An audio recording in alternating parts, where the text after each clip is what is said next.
saya tidak diikat oleh apapun. Perusahaan akan membayar semua biaya sekolah, perusahaan akan menanggung semua gaji saya, dan perusahaan akan memberikan semua fasilitas saya, dan saya bisa tinggalkan perusahaan itu kapanpun saya mau. Karena saya katakan bahwa saya sedang menunggu panggilan untuk menjadi misionaris kembali seumur hidup. Waktu itu saya berusia 25 tahun.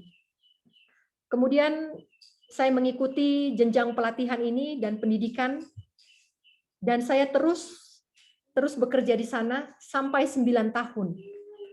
Dan selama 9 tahun itu, perusahaan ini menyekolahkan saya untuk mengambil 2 spesialis. Yang pertama adalah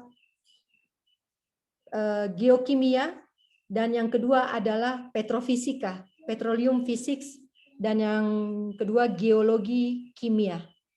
Kedua spesialisasi ini diberikan Tuhan melalui perusahaan ini tanpa saya perlu membayar apapun, dan saya sama sekali tidak terikat di perusahaan ini. Dan setelah 9 tahun saya menimba pengetahuan di sana, saya putuskan untuk meninggalkan pekerjaan ini. Saya meninggalkan pekerjaan ini karena saya sudah punya 2 anak. Dan dengan 2 anak ini,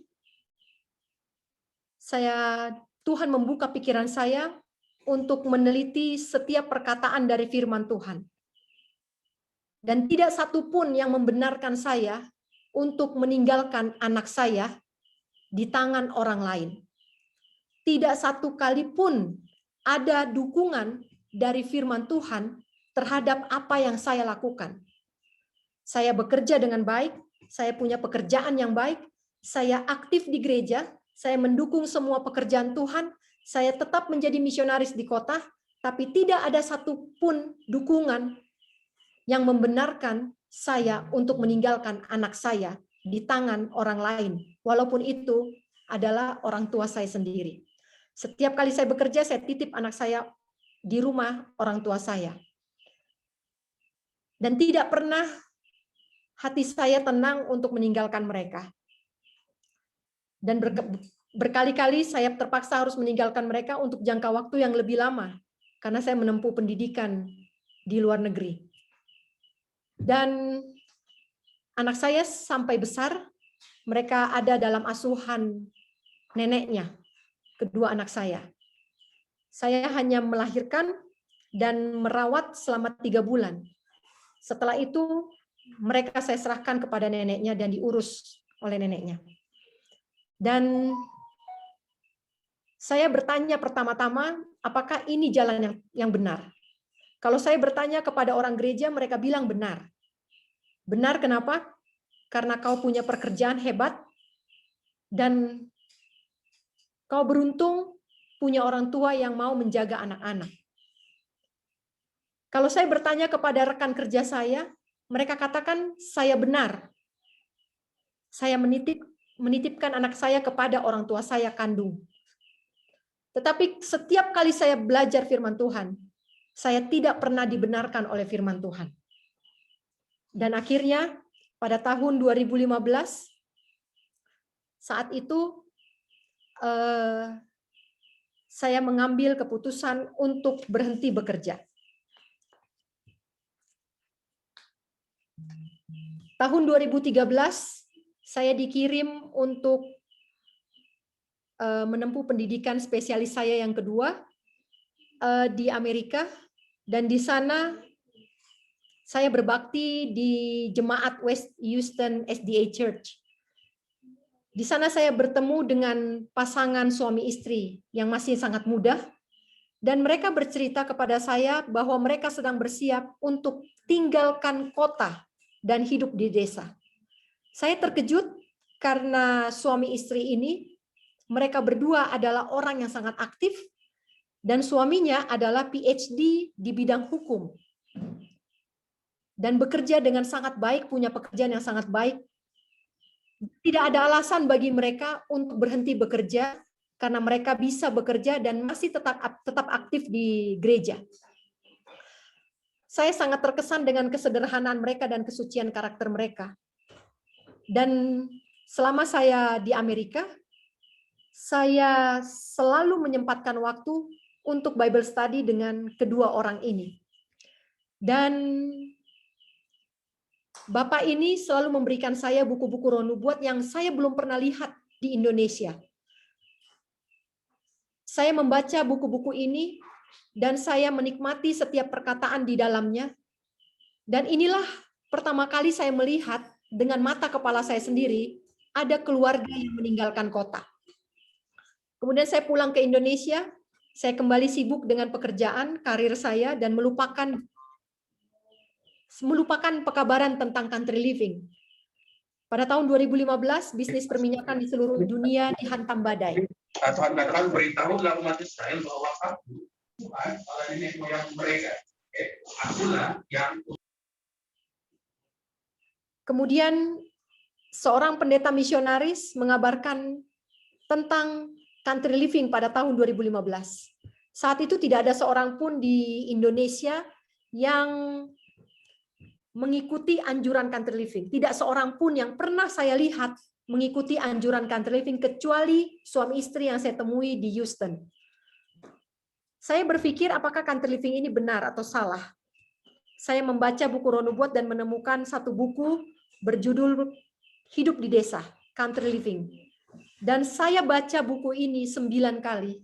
Sampai akhirnya saya menerjemahkan buku ini ke dalam bahasa Indonesia karena saya tidak mau salah dalam menempuh langkah yang sangat sulit ini.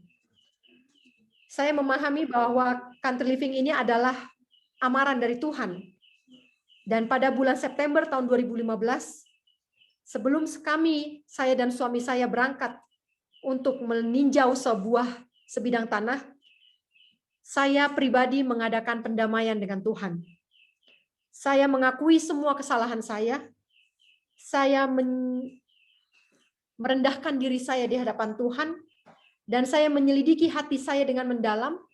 Saya mengakui dosa saya periksa jiwa saya berdamai dengan Tuhan, saya hapuskan semua sakit hati, saya hapuskan semua dendam, saya hapuskan semua cita-cita saya yang tidak terpenuhi, semua ambisi saya yang belum tercapai. Saya akui semua dosa saya kepada orang lain yang masih bisa saya ingat. Dan apabila orang itu masih bisa saya temui, saya datangi orang itu, dan saya minta pengampunan dari orang itu, saya minta maaf. Dan saya memohon kepada Tuhan supaya saya dibenarkan. Selama 1 bulan penuh, saya melalui setiap penyelidikan hati ini. Bulan Oktober tahun 2015, setelah saya mengakhiri meditasi dan puasa saya dalam hal penyucian hati saya mendengar suara Tuhan dengan jelas berbicara, "Lady, keluar dari kota, berangkat sekarang." Dan waktu itu saya temui suami saya dan saya ceritakan, dan dia berkata bahwa dia setuju, dan kami berdua pergi ke tempat ini ke Gunung Salak untuk melihat sebidang tanah.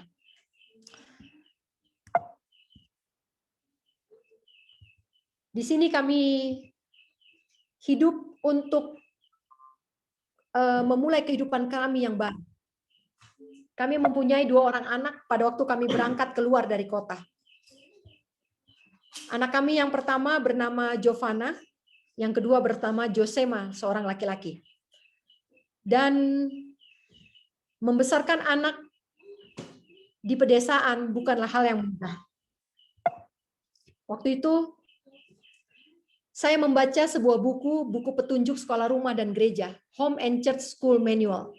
Mungkin Bapak Ibu pernah lihat buku ini, ada di bookstore, di Dumanis Bookstore. Inilah buku yang saya gunakan untuk mendidik anak-anak saya. Dan apa yang saya terima, pendidikan yang saya terima pada waktu saya kecil, sangat berbeda dengan apa yang ditulis oleh buku ini. Dan saya mendidik anak-anak saya dengan sangat sederhana.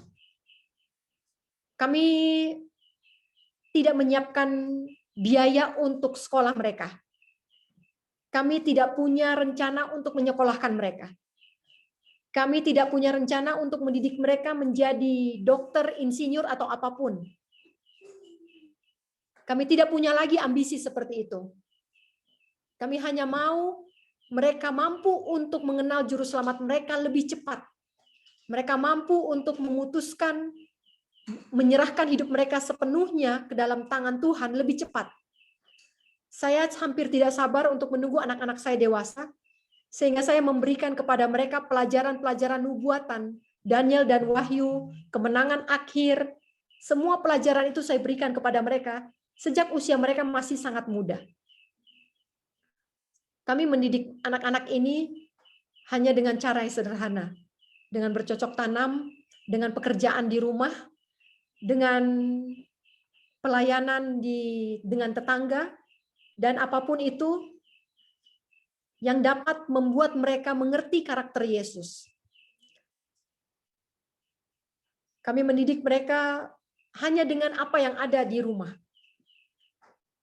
Pada waktu itu kami tidak punya buku apapun untuk mereka belajar, dan kami bersyukur karena di dalam buku petunjuk sekolah rumah dan gereja, memang anak-anak di usia 9 dan 10 tahun sampai usia 9 dan 10 tahun tidak seharusnya belajar dari buku.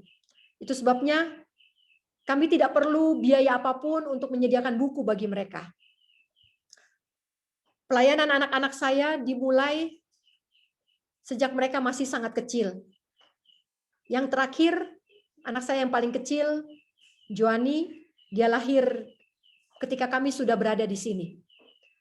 Dan mereka ikut setiap pelayanan kami. Kalau kami harus melawat, kalau kami harus mengambil bagian di jemaat, kalau kami harus mengurus percetakan buku-buku di kota, kami membawa mereka. Kami tidak punya kendaraan yang bisa untuk kami lalui, dan biasanya kami harus berjalan kaki mulai dari jam 3 pagi, sekitar 3 kilometer untuk bisa sampai kepada akses mobil. Setelah itu baru kami bisa naik mobil. Jadi biasanya anak-anak sudah tahu kalau memang ada pelayanan ke kota, mereka sudah siap-siap dengan jaket, air minum, sendal, sepatu boot, dan semua perlengkapan itu, dan mereka tahu bahwa mereka harus berjalan kaki. Kami ada satu motor, dan motor ini kalau cuaca bagus, kering, kami bisa naik 5 orang, 3 dengan saya berdua dengan suami. Tapi kalau cuaca hujan, kami tidak bisa naik 5. Biasanya saya dengan anak saya yang laki-laki akan berjalan kaki. Yang perempuan akan naik motor terlebih dahulu. Kemudian setelah suami saya antarkan mereka sampai bawah, suami saya akan balik lagi untuk jemput kami, di mana kami nanti bertemu. Seperti itu yang kami lakukan setiap kali kami mau ke kota. Setiap Sabat, kami tidak pergi ke gereja. Walaupun saat itu belum lockdown, saat itu belum corona, tapi kami tidak pergi ke gereja. Karena perjalanan sangat jauh sekali dan sangat menyita waktu dan melelahkan. Kalau kami harus ke gereja, itu pun kalau ada schedule yang harus kami jalani. Kalau kami tidak dijadwalkan, maka kami tidak pergi ke gereja. Kalau ada jadwal di gereja, kami harus berangkat dari jam 3 pagi dari rumah, supaya bisa tiba di gereja sebelum jam 9. Dan sejak kami pindah ke gunung, hampir setiap Sabat kami habiskan untuk membuka perbaktian di alam. Saya dan suami saya mengajar anak-anak saya. Kami berdua mengajar dengan Alkitab langsung. Kami tidak punya buku-buku yang luar biasa. Kami hanya gunakan langsung Alkitab. Ada buku lagu anak-anak. Hanya itu yang kami gunakan, dan alat musik yang sederhana. Kalau cuaca hujan, maka kami akan kumpulkan mereka di dalam rumah. Tetapi kalau cuaca baik, biasanya kami akan habiskan waktu sepanjang Sabat di luar rumah. Bagaimana dengan kehidupan sehari-hari? Bagaimana dengan biaya hidup Saya berhenti bekerja tahun 2015 dan kami membeli sebidang tanah dan membangun rumah yang sederhana. Kemudian tahun 2019, 4 tahun kemudian, suami saya berhenti bekerja juga. Suami saya berhenti bekerja dan kami hidup tanpa penghasilan tetap. Kami hidup tanpa penghasilan tetap. Dan pertanyaannya adalah, tentu saja pertanyaannya adalah, bagaimana kami hidup? Saudara-saudara, bukan hanya Sister Wendy yang bertanya kepada saya tentang ini, tetapi setiap orang yang datang ke rumah kami pasti akan tanya bagaimana kami hidup. Dan memang benar, sebenarnya kalau diceritakan, kami juga tidak tahu bagaimana kami hidup. Tetapi sebelum bicara tentang bagaimana mencari uang, mari kita bicara tentang berapa banyak yang diperlukan untuk hidup dengan 3 orang anak di desa. Ini perhitungan kami setiap bulan. Perhitungan kami setiap bulan. Monthly budget. Untuk listrik kami perlu biaya 84.000 satu bulan. Ini adalah untuk budget. Ini adalah untuk komputer karena kami mengerjakan penerjemahan buku. Jadi untuk electricity komputer, kemudian sudah termasuk di dalamnya untuk charge handphone, cellphone, charger, sudah termasuk di dalamnya untuk mesin cuci, untuk mencuci, sudah termasuk di dalamnya untuk kulkas, listrik untuk kulkas, dan lampu setiap malam harus kami padamkan. Hampir-hampir kami tidak pernah menyalakan lampu kecuali lampu yang di luar. Kami matikan semua lampu. Kami worship tepat pada waktu matahari terbenam. Jadi setiap hari kami evening worship itu adalah pas ketika matahari terbenam. Jadi kami masih bisa ada bantuan sinar matahari yang hampir tenggelam. Inilah electricity yang di cover selama 1 bulan. Kemudian electricity ini juga sudah termasuk untuk alat-alat terapi kesehatan bila ada pasien yang memerlukan kesehatan. Kemudian kompor gas. Biaya kompor gas adalah maksimum 88.000 satu bulan.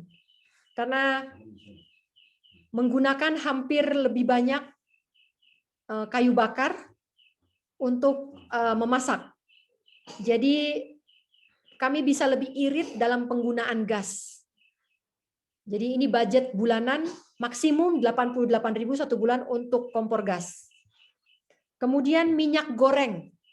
Minyak goreng ini 15.000 satu bulan. Minyak goreng itu 2 liter saya bisa habiskan itu selama 4 bulan.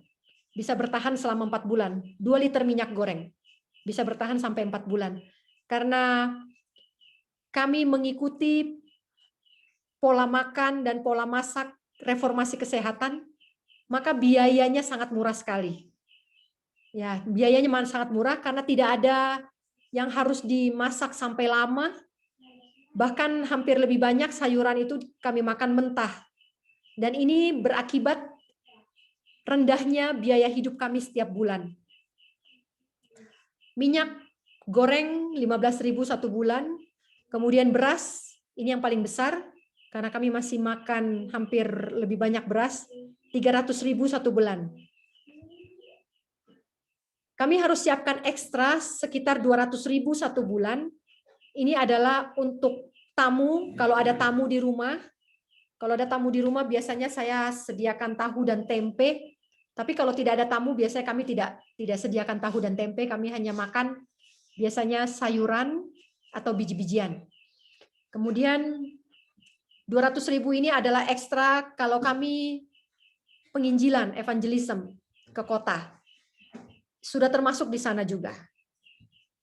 Membiayai bensin motor, kemudian bensin untuk mesin potong rumput, untuk pemeliharaan kebun. Inilah biaya yang harus kami siapkan selama 1 bulan. dan jumlahnya adalah maksimum 687.000 satu bulan yang harus kami siapkan. Saudara-saudara, kalau melihat biaya 687.000 ini, baru kita bisa berpikir bahwa tidak harus mencari uang menjadi petroleum engineer, baru bisa country living. Ini kami masak dengan anak-anak, biasanya ini kompor kayu kami, ada batu, ada kayu, banyak tersedia di kebun, tinggal ambil, keringkan, potong. Nah, biasanya anak-anak suka untuk bantu kalau pakai api begini. Selain budget yang rutin setiap bulan, kami juga tidak punya budget tetap untuk satu. Kami tidak punya budget untuk anak. Jadi anak-anak tidak ada budget harus susu atau apa lagi ya, makanan atau biskuit. Kami tidak punya budget untuk itu. Jadi budget untuk anak-anak zero. Budget untuk homeschooling zero. Budget untuk internet juga tidak ada. Budget untuk jalan-jalan, pleasure, tidak ada. Budget untuk kesehatan, tidak ada. Budget untuk kecantikan dan pemeliharaan kulit, tidak ada. Budget untuk mobil, tidak ada. Jadi semua ini kami tidak punya biaya. Sehingga yang akan kami penuhi sangat-sangat sederhana. Tahun 2019 sampai tahun 2020 Tuhan izinkan kami untuk membuka restoran sehat, catering sehat. Sambil kami membagi traktat kesehatan. Kami membagi, saya memasak beberapa makanan dari kebun, kemudian kami kombinasikan dengan kami membeli sedikit tambahan.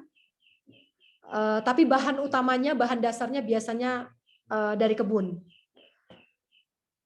Dan kami olah dengan cara masak saya, ya cara masak saya yang sederhana. Makanan-makanan ini kami olah sehingga sangat murah sekali hasilnya, biayanya sangat murah, tetapi penampilannya bisa lebih mewah. Dan ini kami jual dengan harga 25.000 satu porsi.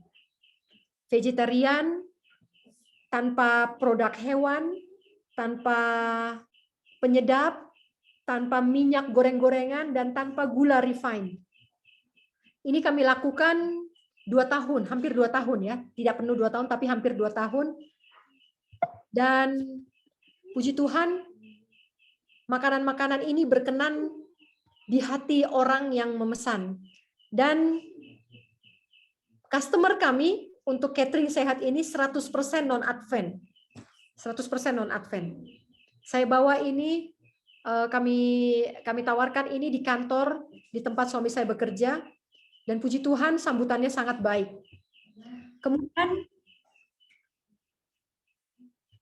Kemudian menjual hasil kebun. Ya, menjual hasil kebun, ada pisang, kemudian ada stroberi, kemudian ada pepaya. Pisang ini tadi saya kasih tahu budget bulanan kami 687.000. Pisang ini kami jual satu tandan itu, ini yang suami saya pegang ini. Utuh semuanya itu adalah 300.000. Jadi intinya satu bulan itu kami hanya perlu menjual 2 tandan pisang. 2 tandan pisang dan kebutuhan kami satu bulan itu terpenuhi. Sementara pisang itu kalau musim baik, dia berbuah satu bulan bisa 4 pohon, bahkan kami pernah sampai 6 pohon berbuah. Jadi saudara-saudara bisa bayangkan bahwa penghasilan di kebun itu lebih banyak daripada pengeluaran.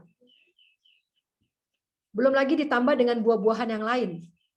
Kalau buah-buahannya sedikit, contohnya stroberi ini hasilnya sedikit, biasanya kami jual dalam bentuk infused water.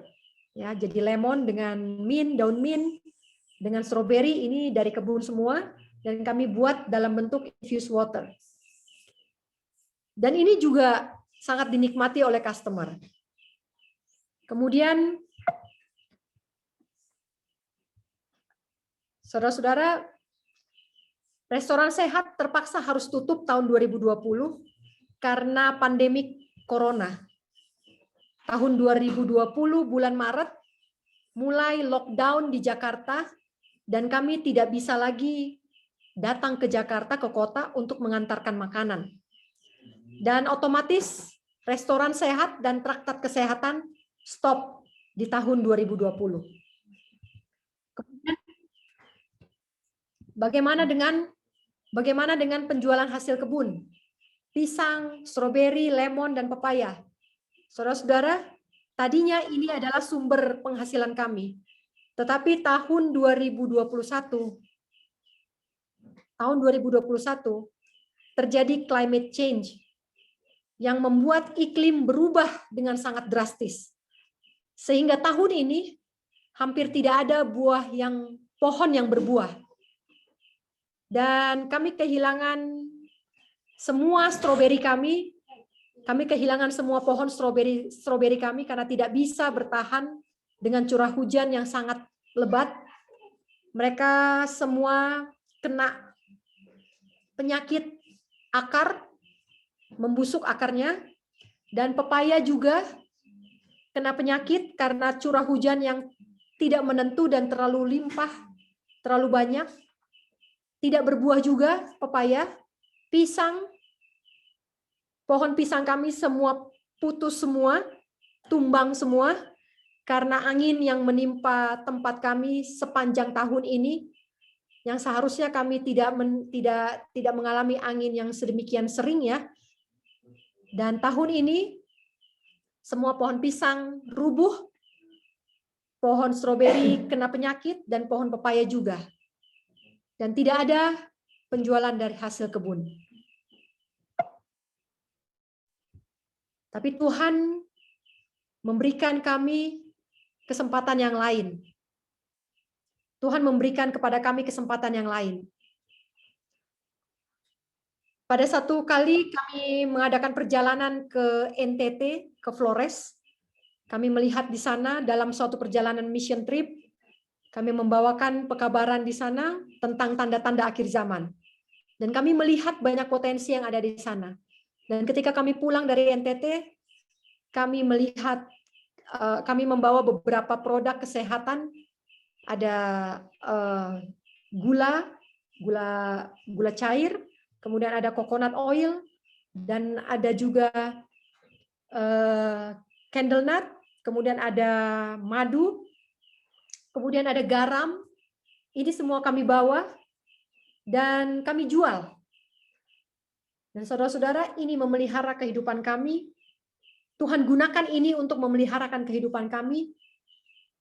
Ketika hasil kebun tidak lagi menghasilkan, ketika restoran sehat tidak bisa lagi menembus perkotaan dan traktat kesehatan tidak bisa lagi dijalankan, Tuhan memeliharakan kehidupan kami dengan produk-produk alami ini.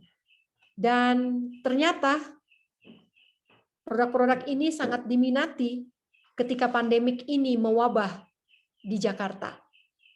Tuhan sekali lagi menggunakan kami untuk menjangkau orang-orang, ya, bukan hanya menjual, tetapi kepada mereka yang membutuhkan, kami memberikan ini dan mengirimkan ini, dan barang-barang ini masih bisa dikirimkan untuk menembus perkotaan.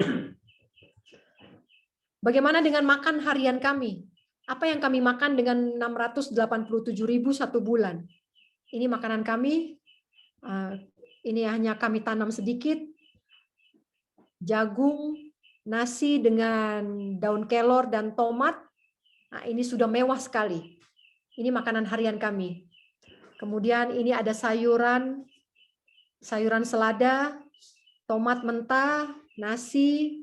Ya, kalau ada sedikit tahu, biasanya kalau hari Sabat ada tamu, kami bisa ada tahu dan tempe. Tapi kalau tidak, hari-hari biasanya tidak ada.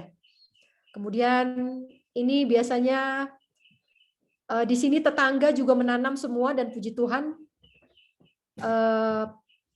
kebun-kebun di sini melimpah, dan kami juga diberkati juga melalui kebun-kebun tetangga. Ini keluarga Bapak Adiat di sini juga.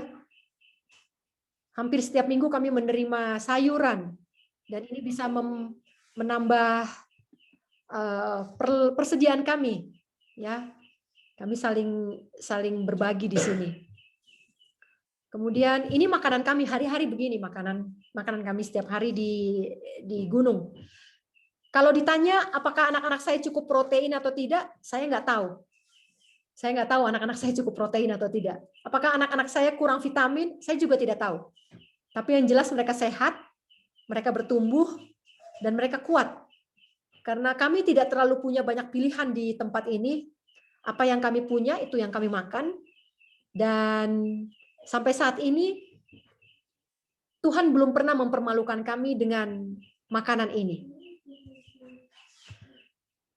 Penginjilan ke kota, kami menerjemahkan buku-buku. Ya, saat ini dengan adanya prosedur lockdown untuk penanganan corona di kota, sehingga orang tidak bebas lagi untuk keluar masuk kota Jakarta. Tetapi puji Tuhan, kalau buku masih bisa terus bergerak untuk menjangkau kota. Pengiriman buku-buku masih bisa lancar, dan kebetulan di sini ada keluarga Pak Adiat juga yang mereka punya pelayanan juga untuk sayur-sayuran organik di kota, dan setiap hari Minggu kalau mereka mengantarkan sayuran ke kota, mereka biasanya akan stop di rumah kami, dan mereka akan tanya ada buku yang mau dikirimkan atau tidak.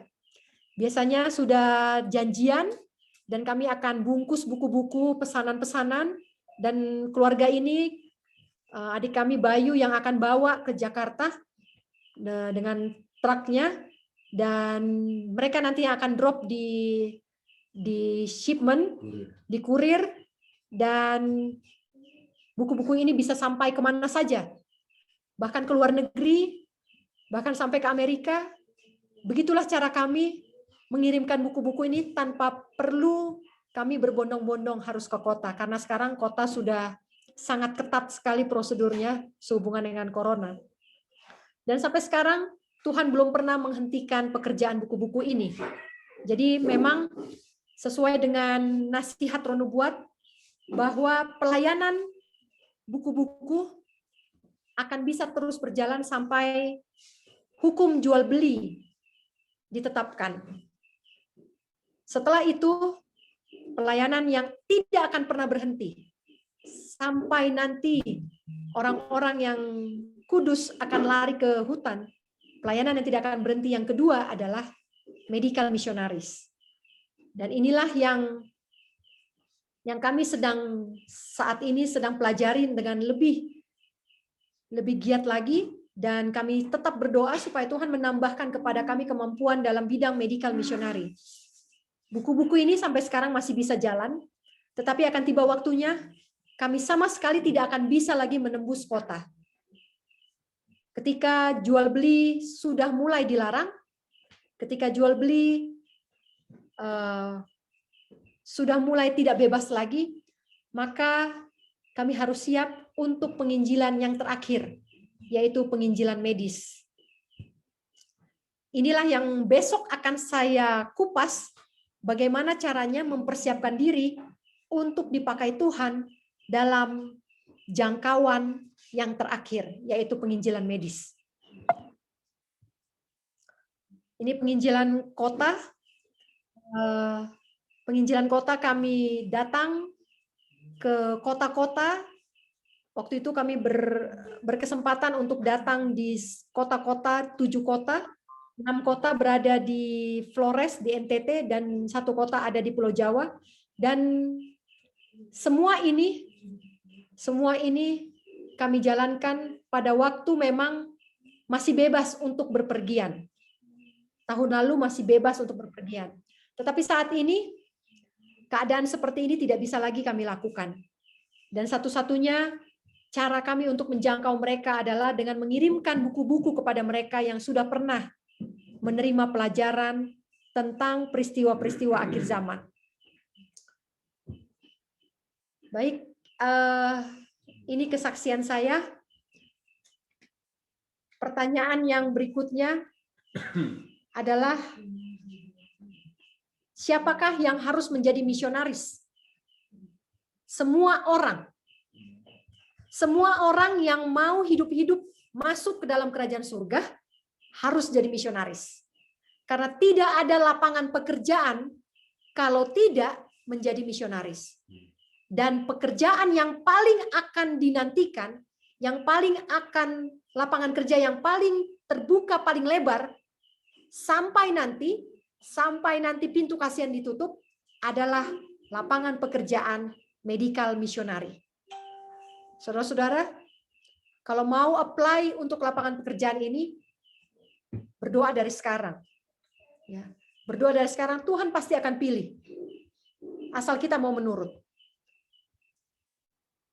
Semua orang, di kutipan Roh Nubuat katakan, semua orang yang punya kemampuan untuk penyembuhan penyakit, yang punya kemampuan untuk perawatan medis, sesuai dengan reformasi kesehatan, sesuai dengan terang yang Tuhan telah berikan kepada kita, yaitu pengobatan alami, dengan bahan-bahan alami. Siapa saja yang punya kemampuan di bidang itu, mereka tidak akan pernah kekurangan pekerjaan sampai Tuhan Yesus datang. Mereka akan menjadi lebih sibuk dan sangat sibuk sampai Tuhan Yesus datang. Dan ketika pekabaran Advent disebarkan ke seluruh dunia, ketika penderitaan bertambah-tambah, maka orang-orang yang mempunyai kemampuan dalam hal penginjilan medis, merekalah yang akan Tuhan pakai sampai ke ujung dunia untuk membawa pekabaran. Saudara-saudara ingat bahwa penginjilan medis adalah tangan kanan dari Injil itu sendiri. Jadi saudara, kalau bawa Injil tanpa penginjilan medis, itu sama saja bekerja dengan satu tangan. Tetapi ketika saya membawa Injil, sambil saya merawat kesehatan, menyampaikan pekabaran reformasi kesehatan, berarti saya melakukannya dengan kedua tangan yang lengkap. Pertanyaan yang terakhir adalah, apakah setiap orang harus menjadi full-time missionary? Sekali lagi saya katakan, kalau saudara mau hidup sampai Yesus datang, harus jadi full-time missionary. Harus jadi full-time missionary. Karena tidak akan ada lapangan pekerjaan bagi mereka yang tidak menjadi full-time missionary. Saudara-saudara, sebentar lagi lapangan pekerjaan akan ditutup. Saat ini kita sudah lihat bahwa sudah terjadi kesulitan-kesulitan untuk mencari pekerjaan. Yang sudah bekerja, sulit untuk mempertahankan pekerjaannya. Saudara-saudara, tanpa menjadi full-time missionary, kita tidak akan bisa dipergunakan Tuhan di akhir zaman. Saudara, banyak yang berpikir bahwa dengan menjadi seperti Daniel, menjadi orang bagian dari pemerintahan, saya bisa Tuhan gunakan. Akan tiba saatnya kita harus memilih antara surga dan pekerjaan. Dan kalau saat itu tiba, maka tidak ada lapangan pekerjaan kecuali misionaris. Itu sebabnya dari mulai sekarang, persiapkan diri untuk Tuhan pilih menjadi juru kabar. Dan yang terakhir, pertanyaan yang terakhir adalah, apakah yang dapat saya sarankan untuk memenuhi kebutuhan harian? Maksudnya ini pengeluaran. Saudara-saudara, tadi saya sudah sampaikan, untuk mencari 687.000 rupiah, menghidupi 3 orang anak, usia 9 tahun, 7 tahun, dan 4 tahun. Dengan 2 orang dewasa, dengan tamu yang setiap hari ada. Ini cukup. Hanya perlu 687.000. Kami tidak perlu mencari uang sampai harus bekerja keras untuk mencari uang untuk memenuhi kebutuhan ini. Jadi janji Tuhan itu pasti. Janji Tuhan dalam buku Country Living adalah setiap bapak ibu yang memiliki sebidang tanah, dan sebuah rumah kecil untuk didiami, mereka adalah raja dan ratu. Mereka adalah orang kaya. Dan saya bisa katakan sekarang bahwa kutipan itu benar, amin, dan benar adanya. Kami bukan orang kaya, tetapi kami berkelimpahan dalam segala sesuatu. Seperti yang tadi sudah saya bilang, satu pohon pisang itu, satu buah pisang itu bisa dijual laku hingga 300.000 per tandan. Saudara, untuk mencukupi 600.000 buah pisang, pohon pisang itu terlalu banyak. Karena pohon pisang tidak perlu perawatan khusus. Pohon pisang ini tidak perlu pembibitan. Setiap punya anak, setiap bibit baru muncul, kita hanya tinggal pindahkan. Ya, sangat mudah sekali untuk mencari uang. Kalau memang targetnya adalah hanya untuk kebutuhan sederhana. Kalau targetnya hanya untuk memenuhi kebutuhan pokok, saudara, Country Living terlalu mewah untuk siapapun. Dan itu kami buktikan dalam kehidupan kami. Puji Tuhan, sampai sekarang Tuhan belum izinkan kami untuk khawatir perihal makanan, pakaian, dan lain sebagainya. Tetapi memang, seperti saya sebutkan tadi, kami tidak punya budget khusus untuk yang lain. Asal ada pakaian, asal ada makanan, cukuplah itu. Dan Tuhan berikan kepada kami lebih daripada itu. Kami masih bisa untuk menjangkau kota, kami masih bisa untuk beramah-tamah dengan tamu-tamu yang datang ke tempat kami. Tidak ada yang perlu dikhawatirkan sampai saat ini. Belum pernah ada. Dan Tuhan selalu melengkapi kami dan tidak pernah mempermalukan kami. Ini pertanyaan terakhir. Kalau masih ada pertanyaan, mungkin boleh disampaikan. Terima kasih. Tuhan memberkati.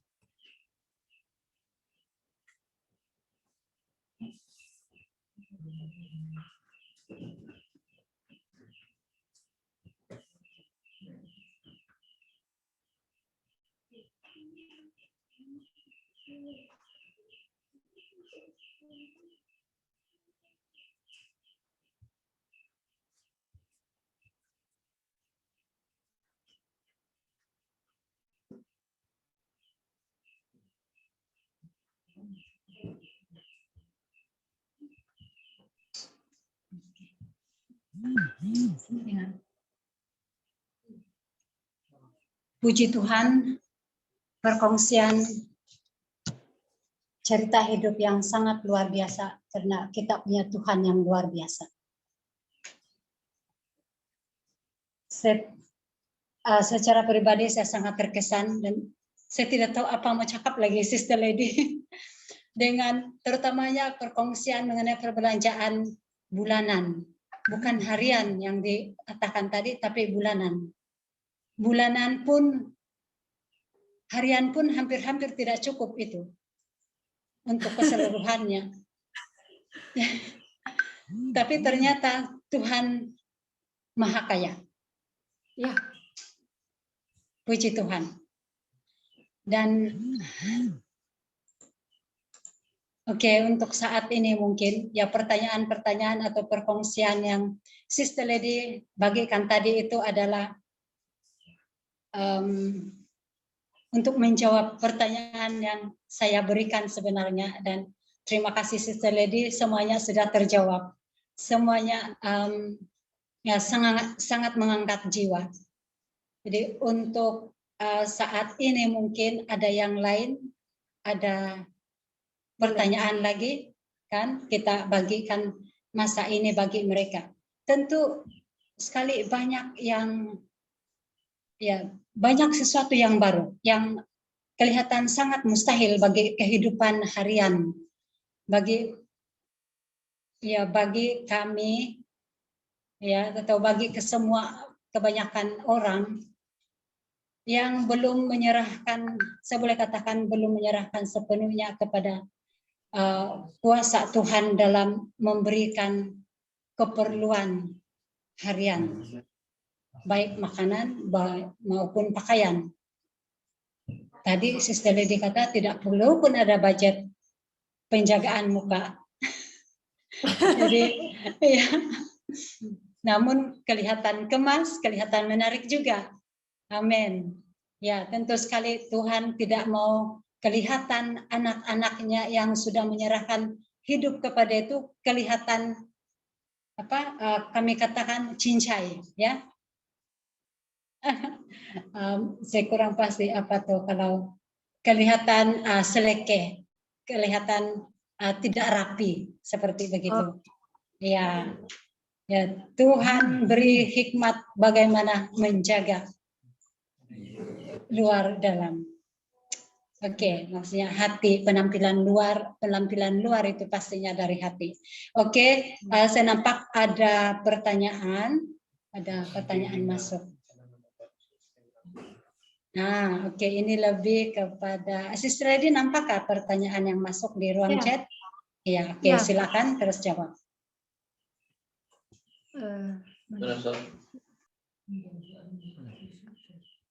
Ya. Dari siapa? Ini banyak ya, ini. Dari Sister Wina atau Noraida. Ya, bagaimana membuat jus? Minta ajar buat jus.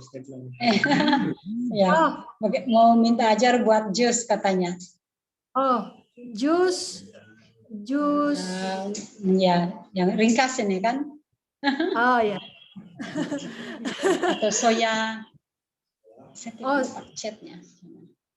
Oh itu apa cashew milk? Boleh. Cashew milk? Oh gitu. Oh. Iya.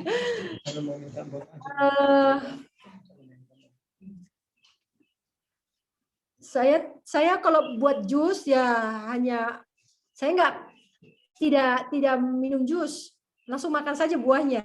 Kecuali sakit perut, sakit gigi, tidak bisa makan gigit buah, baru pakai jus. Jadi selagi masih bisa gigit buahnya,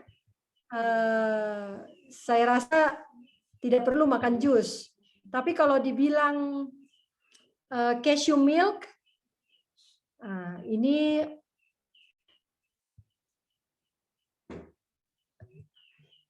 cashew milk, ya hanya rendam saja cashewnya. Lalu harus rendam 1 malam dengan air panas mendidih, lalu rendam saja.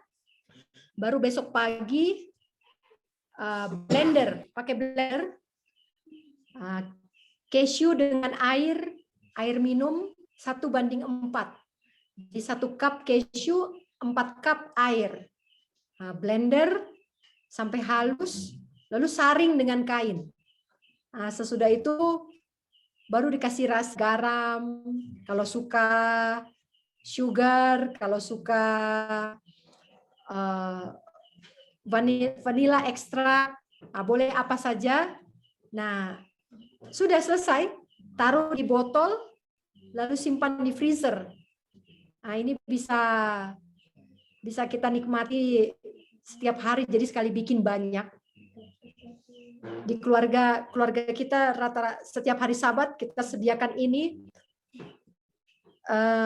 untuk apa? Untuk menghibur hati hari Sabat.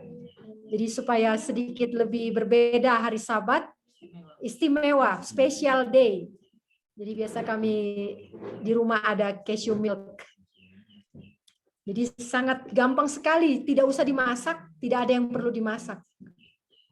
Hanya campur air minum, lalu giling, lalu saring, siap minum. Itu saja.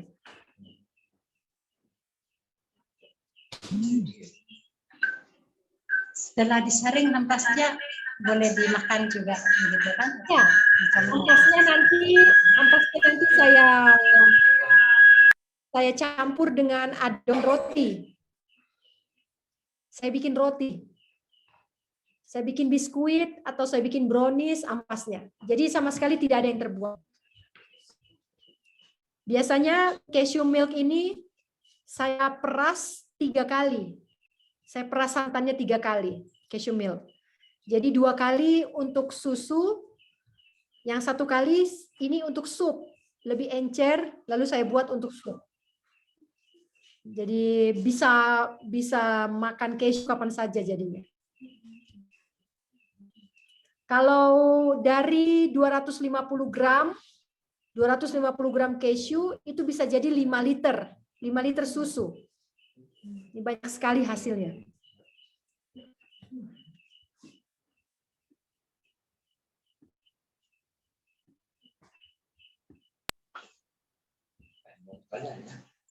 Sister, ada permintaan untuk budget. paparkan ya budget.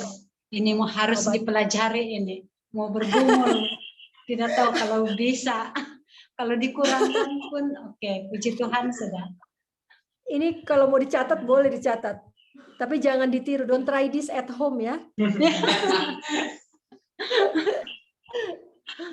Nah, ini boleh nih.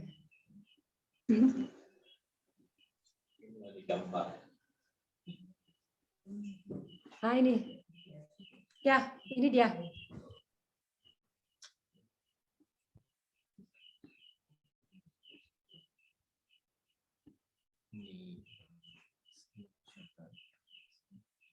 Oh, ketinggian. Nah, ini budgetnya.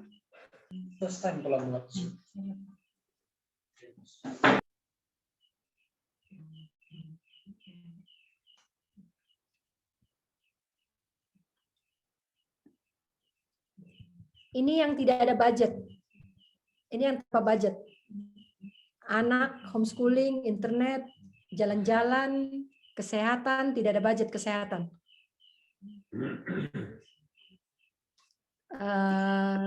Kecantikan. Tidak ada budget kesehatan, maksudnya tidak pernah sakit. Ya, sakit natural remedies dari alam. Kemudian tidak ada budget kalau dulu di kota ada gym, olahraga di gym, ya untuk kesehatan. Tidak ada lagi di sini. Di sini kalau mau gym jalan kaki saja naik gunung, sudah cukup. Kemudian kalau mau berenang, ya boleh datang ke tetangga, lihat ada villa punya kolam renang, boleh berenang gratis di situ.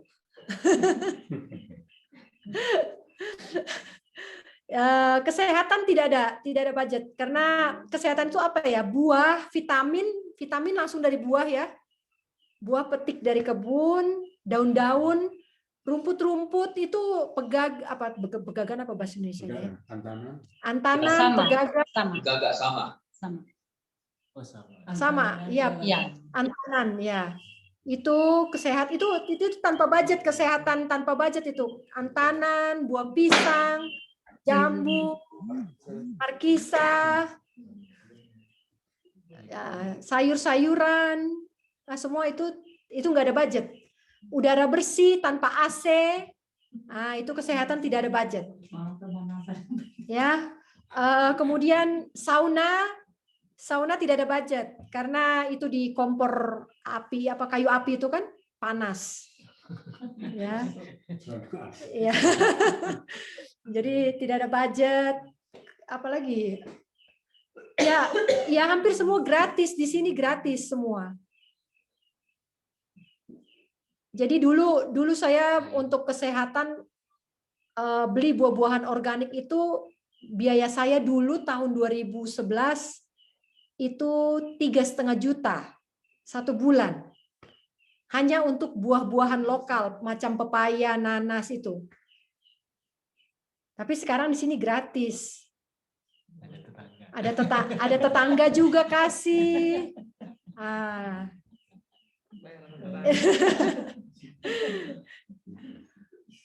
Gitu. Kalau beauty kecantikan tidak ada budget. Karena kalau terbakar matahari pakai itu apa namanya itu? Lidah buaya, getahnya taruh di muka. Itu langsung pagi-pagi itu langsung glowing, skin glowing langsung. Aloe vera. Itu juga. Lalu kalau jerawat ada daun jambu. Banyak sekali. Beauty tidak perlu, gratis, beauty gratis. Jalan-jalan, apalagi jalan-jalan. Jalan-jalan terus kami di sini.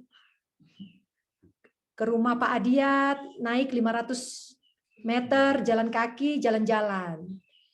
Datang ke tetangga, melawat, jalan-jalan. Pakai kaki, hanya kaki 2 saja, tidak ada maintenance. No maintenance at all. Kalau capek cukup baring, lalu naikkan kaki ke atas, sudah langsung hilang capeknya.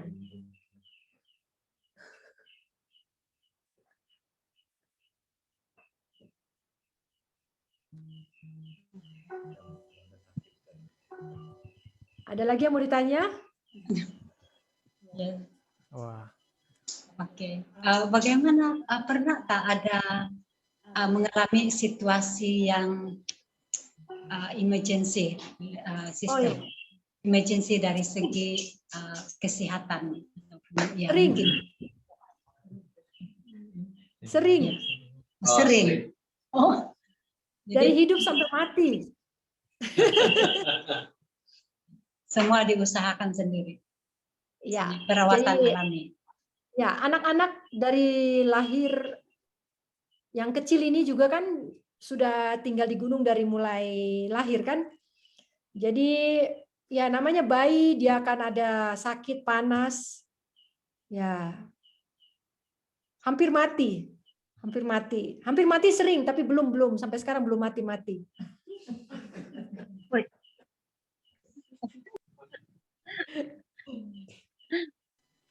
Hampir mati sudah sering. Ya. Sudah sering. Puji Tuhan, sangat luar biasa. Sesuatu yang perlu dipelajari ya sepanjang hidup sehingga Tuhan datang. Ya. Iya. Oke, kalau mau berkenalan dengan Felipe, bisa, sister. Apa? Dengan siapa? Kalau bisa mau berkenalan dengan keluarga Kak Lady. Oh, itu. Ya, mau lihat semuanya. Bisa. Oh, bisa.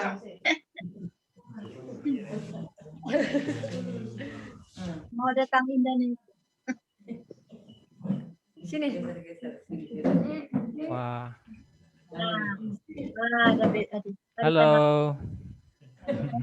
Halo. Jangan lupa.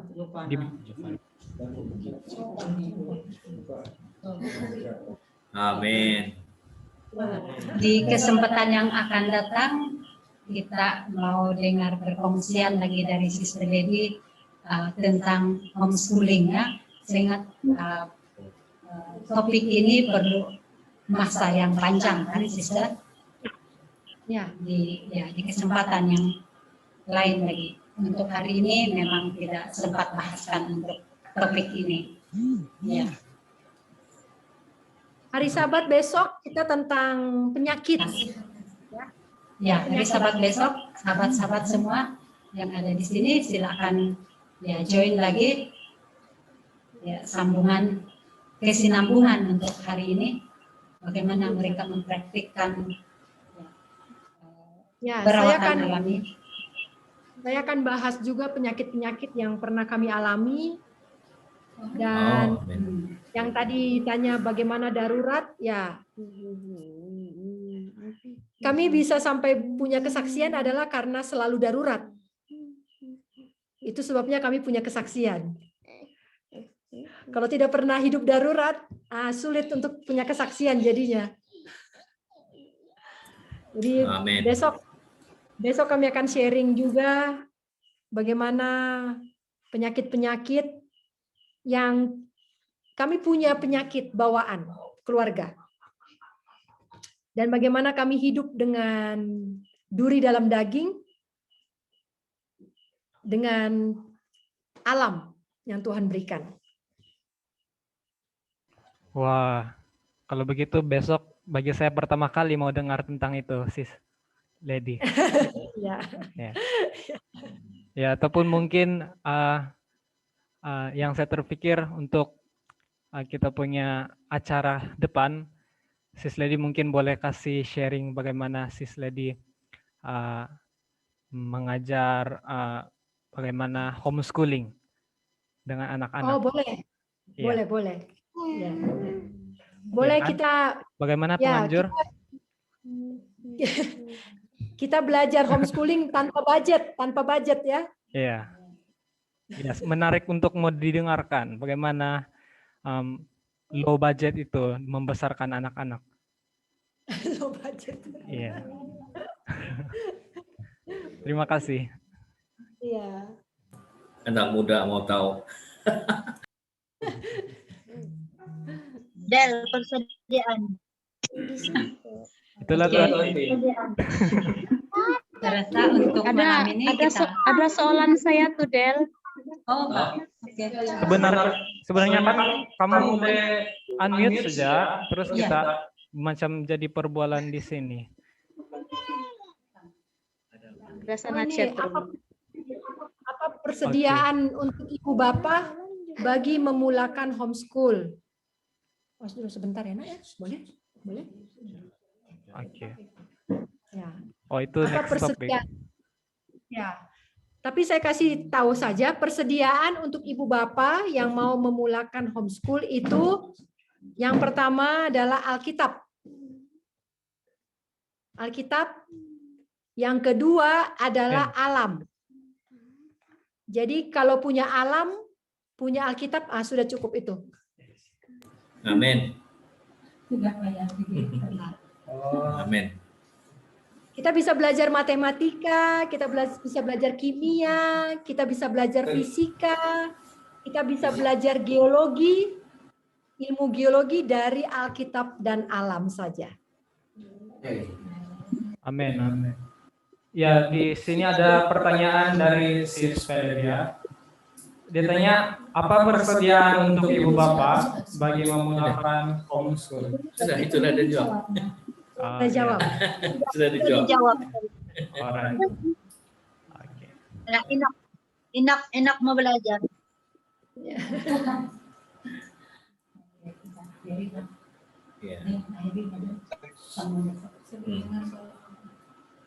Mana? Ya. Ya, apa? Mana apa ya? Mau lari di kampung kota. Lari di kampung. Ya, oke. Terima kasih Sis Lady dengan perkongsian untuk kita pada malam ini. Banyak input baru, satu pandangan baru lagi bagaimana seseorang dari memang betul-betul country living. Ya, kita sudah dengar tadi ada bagaimana kehidupan Sis Lady. Dia sudah begitu banyak pencapaian dari segi pendidikan dan dalam masa yang sama tidak juga bangga dengan apa yang dia ada, namun masih dekat dengan Tuhan, masih percaya, pegang dengan iman, dan akhirnya membentuk ataupun membangun keluarga yang takut akan Tuhan.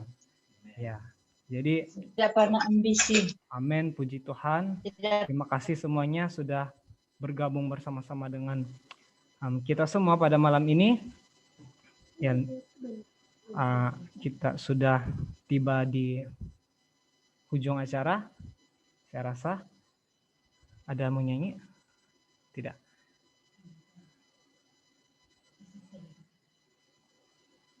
Juga bukan sudah kan? Oke, itu apa?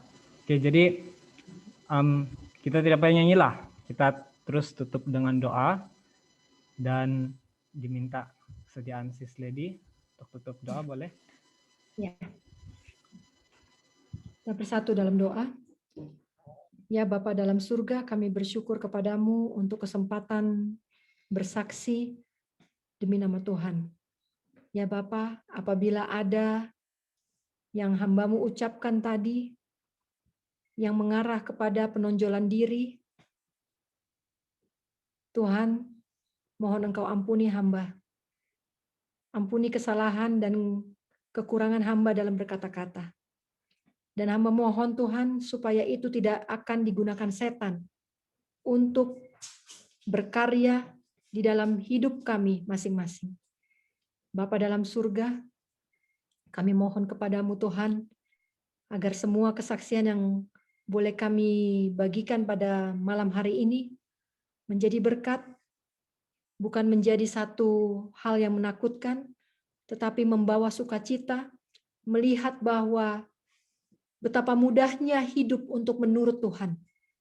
Betapa bersukacitanya, betapa berkelimpahannya hidup di dalam penurutan dan takut akan Tuhan. Ya Bapa kami dalam surga, perjalanan kami belumlah sempurna. Perjalanan hamba-Mu juga belum sempurna. Tetapi kami mau Tuhan, agar kiranya Tuhan menilik hati kami masing-masing. Agar kiranya Tuhan melihat kesiapan kami. Asalkan ada kerinduan untuk mengikut Tuhan dan menurut perintah-perintah Tuhan, maka Tuhan akan siapkan semua kekuatan. Tuhan akan siapkan semua jalannya. Tuhan akan siapkan semua pertolongan tepat pada waktunya. Bapa dalam surga, terima kasih untuk jam yang berharga ini. Kami berdoa untuk semua audiens yang hadir. Tuhan bekerja di dalam hidup mereka. Tuhan ubahkan mereka menjadi misionaris-misionaris dimanapun mereka berada, dengan kesanggupan dan talenta yang Tuhan sudah percayakan kepada mereka. Terpujilah nama-Mu Bapa, dari sekarang sampai selama-lamanya. Di dalam nama anak-Mu Yesus Kristus kami berdoa dan mengucap syukur. Amin. Amin. Terima kasih. Oke. Sebelum kita semua keluar, mari kita ambil gambar. Oke. Boleh buka kamera.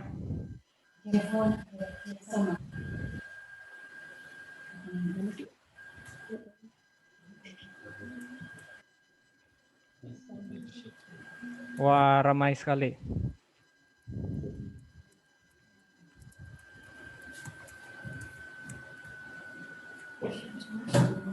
Oke.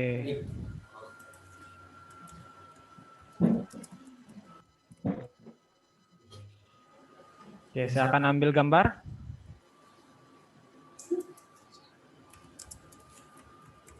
Oke, ada ya. Oke, saya rasa semua sudah sediakan. Oke. Dalam kiraan 3, 2, 1, senyum. Keluar gigi. Oke. Thank you. Happy Sabat semua. Selamat Sabat, happy Sabat, terima kasih. Happy Sabat, terima Happy kasih. Sabat, terima kasih. Sampai besok. Terima kasih. Hai Dania. Hai. Happy Sabat, ngangai. Iya, itu Sabat. Senang Sabat.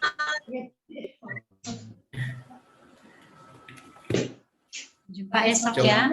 Jumpa esok. Tuhan berkati. Selamat malam. Ini siapa? Kasih off. Selamat malam.